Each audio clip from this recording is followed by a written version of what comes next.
வியாசர் கூறுகிறார், மகனே, நீ பூத சமுதாயங்கள் விஷயத்தில் கேட்ட வினாவிற்கு பதிலாக நான் அவை அனைத்தையும் கூறியுள்ளேன். இப்பொழுது நான் உனக்கு பிராமணர்களின் கடமையை கூறுகிறேன்.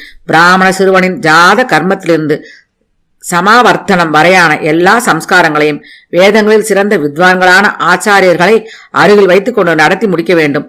அவற்றில் ஏராளமான தட்சிணை அளிக்க வேண்டும். உபநயனத்திற்கு பிறகு பிராமண சிறுவன் குரு சேவையில் ஈடுபட்டு வேதங்களை பயில வேண்டும். பிறகு போதுமான குரு தட்சிணை அளிக்க வேண்டும்.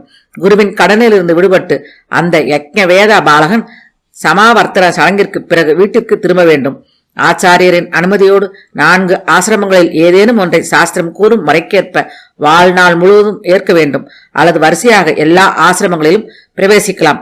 அவனுக்கு விருப்பம் இருந்தால் மனைவியை பெற்று இல்லற தர்மத்தை கடைபிடித்து வாரிசுகளை தோற்றுவிக்கலாம். அல்லது வாழ்நாள் முழுவதும் பிரம்மச்சரிய விரதத்தை கடைபிடிக்கலாம். அல்லது காட்டில் வசித்து வானப்பிரஸ்த தர்மத்தை நடத்தலாம்.